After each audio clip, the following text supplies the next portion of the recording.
Assalamualaikum warahmatullahi wabarakatuh. Yang berhormat Waalaikumsalam. Timbalan yang di-Pertua, Jabi merapat sembah dan menjunjung kasih atas titah ke bawah duli Yang Maha Mulia Tuanku Sultan sempena istiadat pembukaan penggal ketiga Dewan Undangan Negeri ke-15. Timbalan yang di-Pertua, sebelum berlaku krisis makanan dunia akibat pandemik pada tahun 2020, Terengganu telah melancarkan Pelan Strategik Pertanian Terengganu 2019-2023 pada 4 Ogos tahun 2019. Satu pelan bertindak untuk jangka masa 5 tahun yang menjadi hala tuju dan KPI bagi sektor pertanian negeri kita. Kiranya kita telah melangkah ke hadapan setahun lebih awal sebelum daripada berlakunya krisis. Kalau kita imbas kembali ketika kami mula memikul amanah pada tahun 2018, prestasi KDNK sektor pertanian ialah negatif 2.5%. Sektor pertanian bukan setakat tidak mampu menyumban, malah menjadi beban kepada negeri serta tiada perancangan hala tuju yang jelas. Benarlah ungkapan, pay to plan is plan to pay. Dan kita melalui pelbagai ujian dan kepayahan sepanjang tempoh pandemik COVID-19. Berhadapan pula dengan bencana banjir besar pada tahun 2022.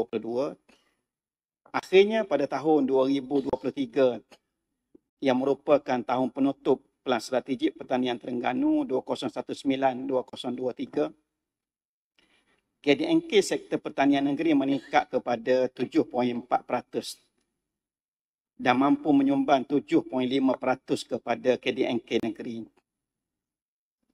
Bukan pencapaian besar, tetapi kita telah mengubah kegagalan kepada sedikit kejayaan. Bijak pandai menyebut, meneruskan kejayaan itu biasa, tapi mengubah kegagalan menjadi kejayaan itu adalah luar biasa. Lantaran itu, sasaran angka sumbangan 12% sektor pertanian kepada KDNK negeri menjelang 2030 dalam PSPT 2024-2030 adalah realistik dan berpijak di bumi nyata. Antara keterbatasan kita untuk meletakkan sasaran yang lebih tinggi ialah kerana Terengganu tidak mempunyai exit and entry point dengan izin untuk ekspor produk pertanian ke pasaran antarabangsa.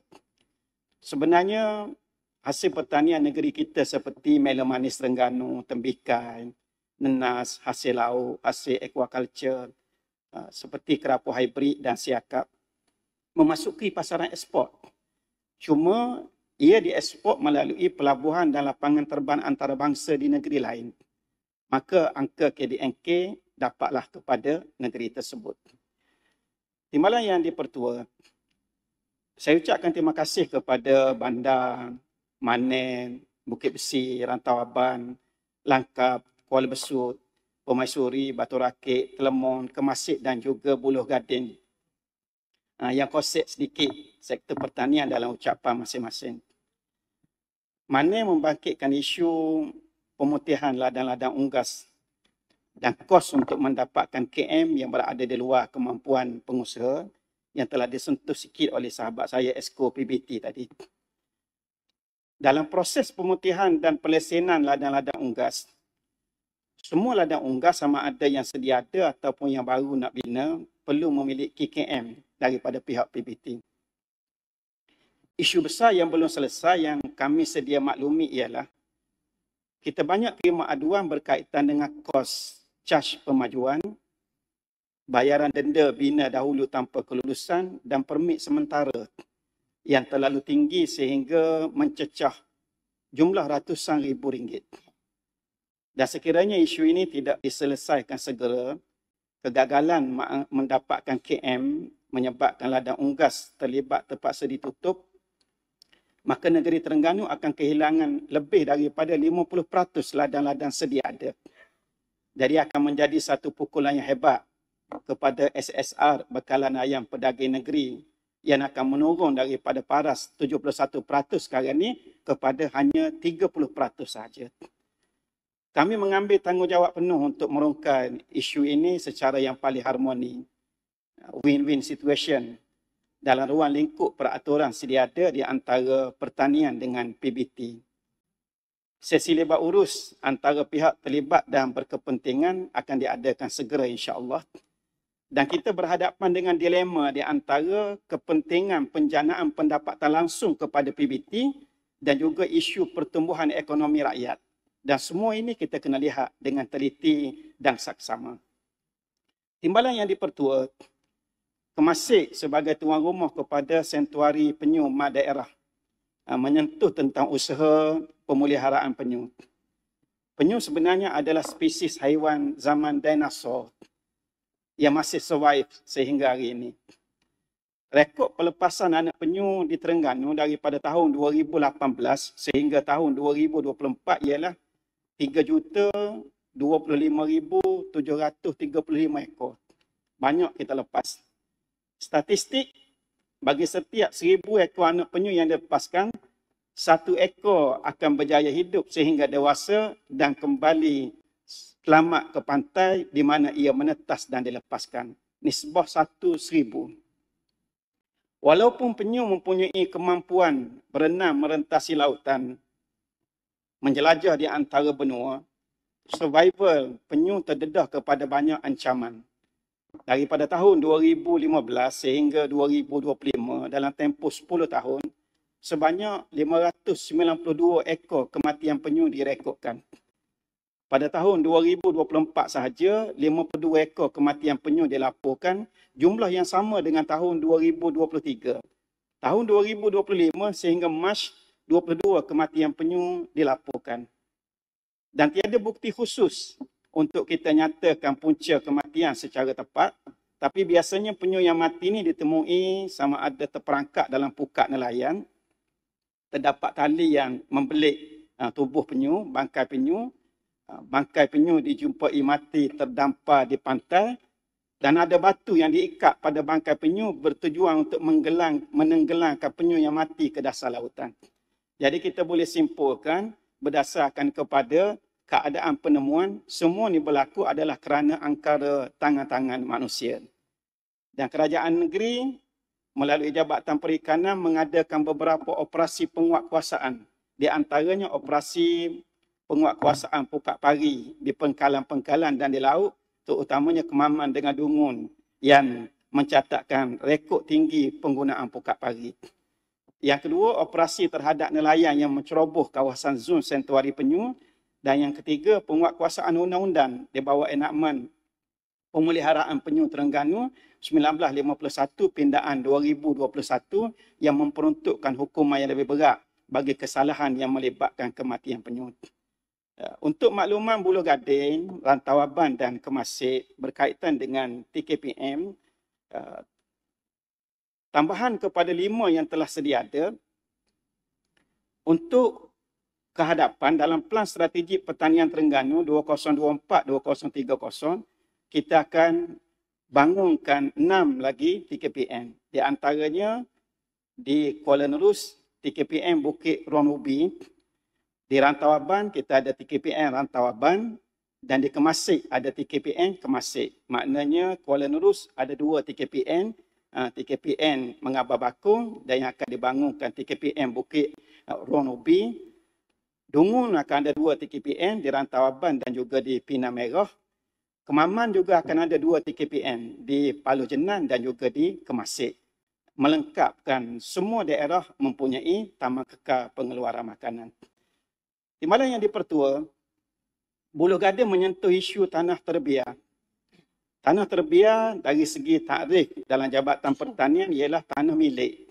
Sama ada milik individu ataupun milik syarikat, keluasannya melebihi 1 ekar, terbiar tidak dimajukan selama 3 tahun berturut-turut. Pada tahun 2020, kerajaan negeri menubuhkan task force pembangunan tanah terbiar dan kita sebenarnya telah mempunyai land bank data tanah terbiar di negeri Terengganu yang kita catatkan pada 2021 8,263 hektar. Luas juga. sebanyak 1,122 hektar telah dibangunkan pada tahun 2008 sehingga 2021 dengan pelbagai tanaman. Lokasinya di semua daerah dan untuk rekod, Terengganu ialah negeri yang kedua terbaik selepas Pahang dari segi kejayaan membangunkan tanah terbiak. Bermula daripada tahun 2021, kerajaan negeri menyediakan insentif bagi penyediaan infrastruktur di atas tanah terbiak macam sistem pengairan, pagar, jalan yang berjumlah 20,000 bagi setiap hektar. 2021 kita sediakan 500,000, 2022 naik 1,000,000, 2023 turun sikit jadi 500,000. Dan adalah satu kerugian apabila tanah yang begitu bernilai dibiarkan berlarutan dalam keadaan terbiar untuk satu tempoh yang lama. Dan ramai pemilik tanah bila kita tanya kenapa tanah tak diusahakan, biasa jawapan klasik yang kita terima ialah simpan buat saka. Pusaka tak perlu disimpan. Bila kita mati, maka harta peninggalan kita termasuk tanah dia akan jadi pusaka. Yang kita mahu ialah masa kita masih hidup dan berusaha sebagai khalifah Allah di muka bumi, kita mesti berusaha untuk memakmurkan muka bumi Allah. Timbalan yang dipertua, langkah membangkitkan isu tanah kerajaan negeri yang dimajukan oleh Pekra.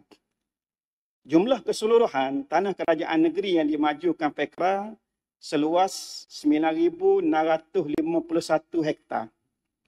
Ada 3 kategori. Yang pertama yang dimajukan bagi program pembasmian rakyat termiskin, PPRT, ada 4,227 hektar. Sebenarnya tanah yang dimajukan untuk program PPRT ini, MMKN pada 6 Mei 2015 telah bersetuju supaya tanah yang diusahakan ini diberi milik kepada Lembaga Tabun Amanah Warisan. Dan insya-Allah kita akan hubungi pihak Lembaga Tabun untuk mengambil tindakan atas keputusan MMKN yang telah dibuat 10 tahun yang lalu. Maknanya keputusan sudah ada, cuma tindakan untuk pemberi milikan saja yang belum dibuat. Yang kedua, program usaha sama, JW Joint Venture, ada seluas 4,440 hektar. Dan MMKN pada tahun 2015 juga telah meluluskan kepada Pekra ini dengan dibahagikan 90% daripada 4,000 hektar lebih ni diberi milikkan kepada Lembaga Tabun dan 10% diberi milikkan kepada Pekra. Dan ada perjanjian perkongsian keuntungan yang ditandatangani, net profit 70-30. 70 bahagian negeri, 30 untuk Pekra. Dan kategori yang ketiga ialah Pekra bangunkan kemudian diisi dengan peserta. Timbalan yang dipertua, Kuala Besut mencadangkan supaya pembukaan ladang nyoh. Sekarang ni SSR kelapa di negeri kita tahun 2019 sekitar 53%. 2023 sebenarnya kita dah naikkan kepada 74%. Cuma fenomena kekurangan bekalan kelapa santan yang sedang dihadapi di seluruh negara kurang daripada situasi climate change, perubahan cuaca, sehingga sekitar bulan Jun sampai bulan September tahun lepas pokoknya jadi tak ada mayan. Bila tak ada mayan, maknanya tak ada buah. Dan satu lagi ialah persaingan dengan industri kelapa muda. Sebiji kelapa muda harganya RM4.5. Bila tunggu jadi tua, dia tukar jadi RM2.5. Jadi semakin tunggu jadi semakin murah. Sebab itulah kelapa muda lebih menjadi pilihan pekebun untuk dijual kerana dia menjana pendapatan yang lebih tinggi. Timbalan yang dipertua, pelbagai isu pertanian dibangkitkan oleh Telemon. Yang sebenarnya kerajaan negeri tidak pernah meminggirkan hulu Terengganu dalam agenda pertanian negeri. Peruntukan yang kita salurkan kepada hulu Terengganu sentiasa meningkat daripada setahun ke setahun. Saya maklumkan secara kasar 2018 433,000. Ini pelbagai sektor, pertanian, penternakan, perikanan juga termasuk peruntukan untuk pengairan dan saliran. Dan yang paling besar menerima manfaat ialah sektor aquaculture. 2018 433,000, 2019 naik 530,000 lebih, 2020 naik 1 juta lebih. 2021 2.146.000. 2022 1.300.000 lebih. 2023 2.188.000 lebih. Dan yang paling tinggi ialah 2024 5.400.000 lebih. Jadi kalau capur-capur semua ni, termasuk dengan peruntukan bantuan aquaculture, dalam tempoh 2018 sehingga 2024, kita telah salurkan lebih 16 juta kepada daerah Hulu Terengganu. Dan saya tidak menolak kemungkinan untuk daerah Hulu Terengganu bakal diwartakan sebagai daerah gedung pengeluaran makanan Terengganu yang kedua selepas daripada daerah Setiu. Jadi orang Terengganu Hulu perlu bersedia untuk bekerja kuat bagi sama-sama kita berkolaborasi memajukan sektor keterjaminan makanan negeri kita. Timbalan yang dipertua, sekadar itu saja. Jabi juga mohon menyokong. Yes, minta laluan. Gini, saya bukan nak pertikaikan apa yang telah dikatakan oleh Wakil Jabi tadi. Terima kasih banyaklah atas usaha WB, Wakil Jabi dan juga Jabatan Pertanian lah. Tapi masalahnya kalau WB turunlah, tengok dia semakin menurun. Bagi beritahu dia pendekatan bajet banyak. Tapi sekarang ni saya tak nampak kita dulu dengan ni. Kalau padi contoh. Macam lebih kalau orang sebut. Padi tak ada. Pengerang pun tak seberapa, tak menjadi mana. Kawasan-kawasan popular dulu, Taman Pertanian Sekayu. Kami terpaksa buat dengan pejabat daerah buat bagi lok gotong royong, buat gotong satu majlis, satu jabat daerah, satu. Jadi yalah maknanya sebab kita hari kalau nak bawa menteri pun saya dah check. Rasa tak ada sempat satu pun yang kita rasa yang ada lah, tak ada. Pesawit ada, pesawit usaha luar lah. Tapi bukan tepat nak bawa menteri pesawit ni. Tak lain luar lagi, komen lagi. Itulah saya yang kita minta kerajaan, jabatan yang beri perhatian fokus. Sebab especially Taman Sekayu lah. Kerana dulu orang ramai datang, kemudian daripada keramaian tu dapat pulangan kepada rakyat kita di bawah. Bila mereka datang, orang beli, orang boleh jualan lah. Itulah kita bukan nak besarkan, kita faham lah masalah hari ni. Tapi kalau boleh diberi fokus beberapa kawasan yang sebut semalam lah, banyak hari ni. Kawasan-kawasan tak ada apa yang boleh menarik. Banyak. Terima kasih. Baik, saya ambil maklum semua yang dimaklumkan oleh sahabat YB Telemon, masuk daripada celahan daripada Kuala Beran kemarin. Cuma kalau boleh saya maklum sikit, isu sawah padi di Kuala Beran yang terbiar tu bukan kerana ketiadaan infra. Infranya ada, tapi tidak ada generasi anak-anak yang nak meneruskan usaha mengusahakan sawah. Tadi lepas daripada orang tua tak ada, anak-anak tengok sawah bukan tempat untuk mereka mencari rezeki. Kita nak buka kepada pelabur pun peluasan dia sikit dan scattered. Terpisah-pisah, bukan yang sesuai untuk dijadikan satu sektor komersial. Jadi itu di antara situasi. Apapun macam yang saya sebut tadi, kita akan teruskan perancangan yang detail dan kerjasama daripada pihak daerah untuk kita merealisasikan hasrat daerah sebagai gedung pertanian yang kedua selepas daripada Setiu, insya-Allah, dengan perancangan yang lebih detail. Terima kasih sahabat Telemon, terima kasih timbalan yang dipertua. Jabi juga mohon menyokong usul menjunjung kasih titah ke bawah Duli Yang Maha Mulia Tuanku Sultan. Wassalamualaikum warahmatullahi wabarakatuh.